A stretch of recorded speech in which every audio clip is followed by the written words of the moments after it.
Welcome r/Prorevenge. Take the money I give for bills and squander it? Hope you like the court system. I lived with a group of people who I thought were my friends. They were two couples, and we all lived in the same house for almost 2 years, until I recently moved out. There was David and Tina and Brittany and Aj. I was the only single person there. There was debate on how we should pay the bills, but we all decided to give the money to the person whose name was on the bill. David paid the mortgage, Tina paid the water and electric/gas, and I paid the internet. It came to the point to where I was paying close to 80% of the mortgage by myself, the entire water bill, about 75% of the gas and electric, and I was paying the internet bill by myself. I was giving the money still to the person in charge of the bill, but came to find out about 10 days before I moved out that the mortgage was defaulted on and the house was in foreclosure. Also, the water, gas, and electric bills were in constant threat of being shut off, and that the only up-to-date bill was the internet. While they all saw me struggle to pay these off, they were mindlessly spending money during the day, which is when I sleep due to working third shift. So I never saw the mindless things they spent money on, nor did I ever see the mail, since they grabbed it before I woke up. Brittany never paid anything as she was having her check garnished due to unpaid student loans, but she always had expensive makeup. Aj never held a job for more than 2 weeks. David and Tina were always calling into work, knowing that I wouldn't allow them to go without a home due to our history. One day, I woke up while they were all out and about doing something or other, so I went to go check the mail as I was expecting a package when I saw the bills in the mail, so I decided to investigate. I opened up the gas and electric bill, as they are by the same company, to see a total amount of almost $400 and in risk of being shut off. I was shocked and pissed. I knew right then and there what was going on, and I vowed to screw them over as hard as I could. The revenge. I had just interviewed for a new job that paid almost double what I was making, and I knew that I interviewed well with them, so I told myself that if I got the job, I would give them a 30-day notice and move out, and as it was close to the end of the month, and I had already paid them, I would be moving out before the 1st of February. I got the call with the job offer the next day, which I happily accepted. I did the paperwork for the background check, and it all came back clean. The same day I accepted the offer, I typed out a 30-day notice and recorded myself with my phone in my breast pocket, handing it to them, explaining that I was moving out. I started my job and my hunt for an apartment close to my new job, which I found within a week of starting. I took almost the entirety of my checks, set them aside for rent, deposit, and basic things that I would need. I was asked several times to help with the next month's bills, to which I said no, as I was saving for my own place, and that they had plenty of time to come up with the money between the 4 of them, because I was doing it all by myself pretty much on a meager pay rate of $11 an hour before my new job. There were a lot of scowls, passive-aggressive behavior, and flat-out attempts to take or use my things or foods without permission. The day came when I finally went and got my U-Haul and had a few friends help me move. Free beer and free lunch are the best payment ever, as they shared it all with me. I was determined to get it all in one go, so I got the biggest one they had, and we got everything packed up. I took everything that was mine down to my pizza stone, which they loved, my expensive kitchen knives which they would use and never clean, even my toilet paper that I had bought 3 days prior because I needed it. A few rolls went missing very quick. After moving everything, I sat down on my couch, looked around, my cat in my lap, and breathed a sigh of relief. I happened to be good friends with my previous neighbors. We smoked each other out frequently and asked them to keep an eye out for anything out of the ordinary. 4 days go by, and I come to find out that the gas, electric, and water have all been turned off, and they were asking to fill up some buckets to manually flush the toilets, bathe in, etc. etc. Now, both couples have dogs, which my cat hated as they were both hyperactive as hell, but I loved them. So I decided that those dogs were in a dangerous situation as they had no water, no heat in the middle of winter, and probably no food as I had bought the last bag about 2 weeks prior. I hate to see an animal hungry, so I called the local humane society and left an anonymous tip about the dogs and how I was worried about them.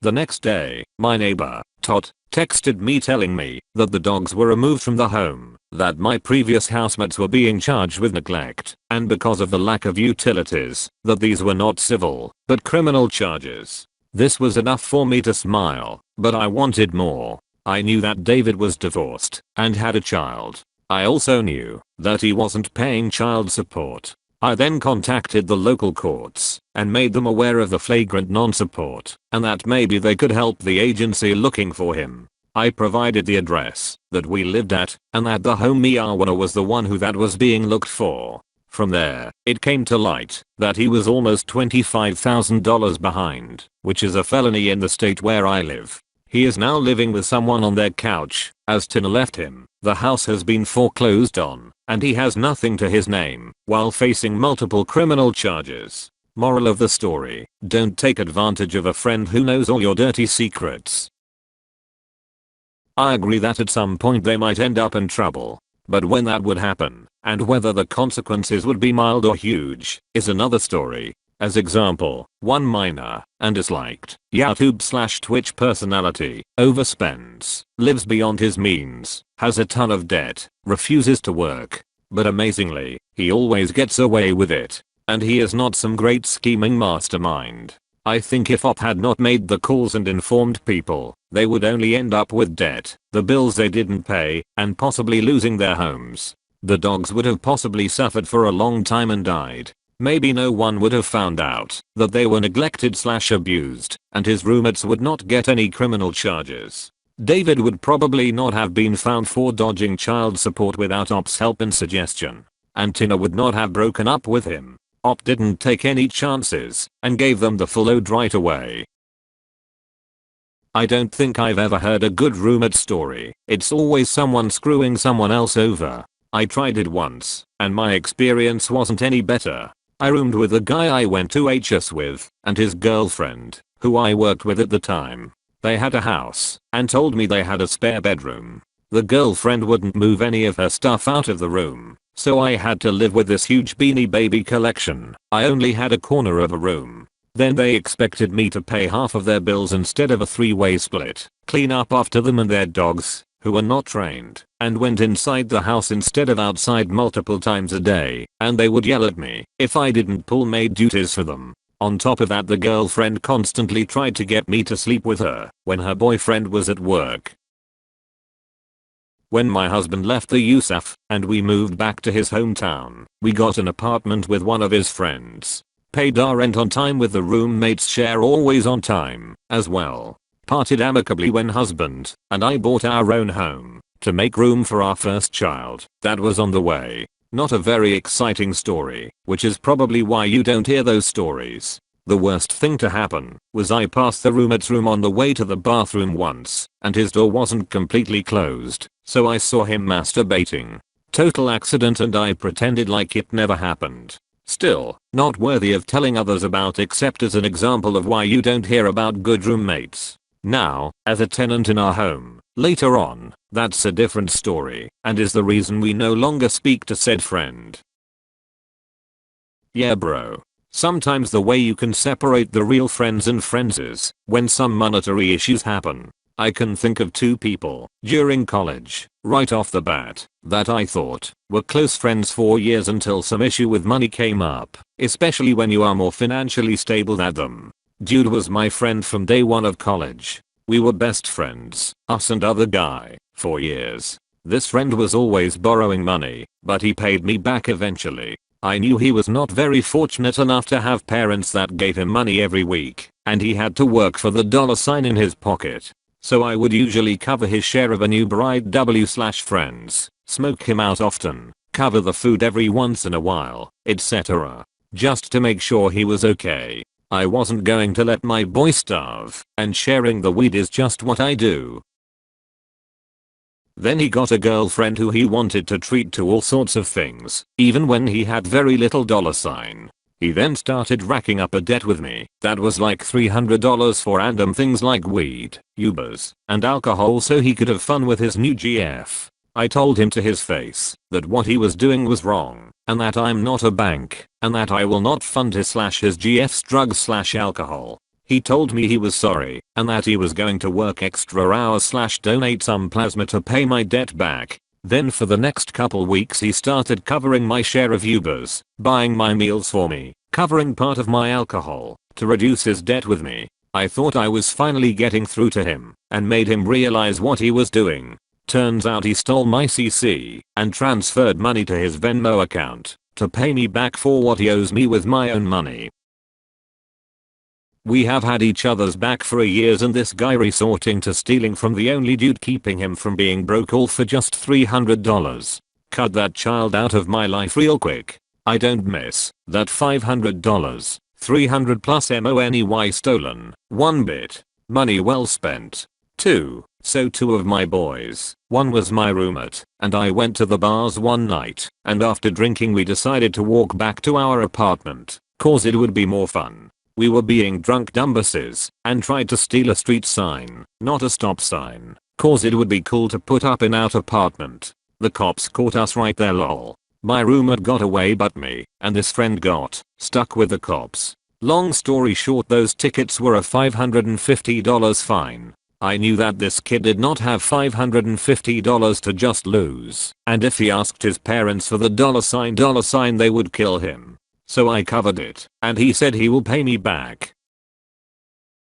I waited a month to see if he would start giving me some dollar sign back. This guy just started ignoring my calls texts. Fast forward 2 more months, and he is still ignoring me, which must have taken a lot of effort on his part considering our friend groups were somewhat mixed. I knew where this fucker lived, and I told him that I would just come to his place and take what I feel was more than $550 worth of stuff. He said that he would kick my ass and his roommates, who were also my friends, would never let me in. Plus, he would never try and fight me. I just told his 5 roommates the situation and they sided with me pretty quickly. They let me in when he wasn't home, and I shopped through his closet for a rare sweatshirts and took his expensive bong and left. I got calls from him screaming that he was going to kill me. After about 5 voice messages and 56,343,434 texts, he just gave up and realized that he was not getting anything back. I told him that if he paid me back the $550 that he owes me, I would give him his stuff back, easily $1K worth of stuff, but he just never did. Once again, friend throws away relationship over such a comparatively small amount of money. That bong was really cool though. Child support departments are basically best friends with the court system already. At 25k behind, I have a hard time believing you could call the courts and suddenly alert them to the fact there was felony non-payment. CSO is fully aware when people are behind on court-ordered child support. If David's name was on the mortgage, as you stated, that would have been filed, and there would have been zero issues looking up his address. I know we are not supposed to doubt stories, but as someone who works closely with CSO and knows what information they do/don't have access to, that part was so sloppy it was borderline incoherent. That's not how any of that works. Thank you for watching. If you enjoyed the video, hit like. If you would like to see more, feel free to subscribe.